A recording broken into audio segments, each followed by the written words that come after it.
సర్వజనుల పాప పరిహారార్థమై కన్య మరియ గర్భమందు ఉద్భవించావు. సర్వ ప్రజల రక్షణార్థమై పరిశుద్ధునిగా ఇలలో పుట్టియున్నావు.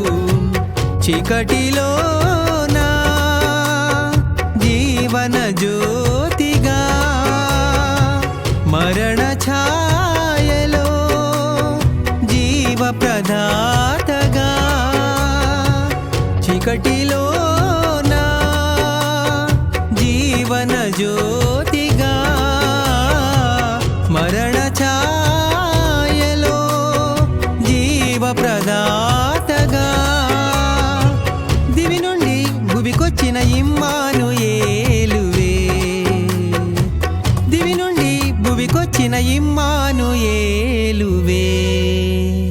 ఓ చిత్రమైన పుట్టుకనిది, మేము సంతసించు వేళయే ఇది యేసయ్యా.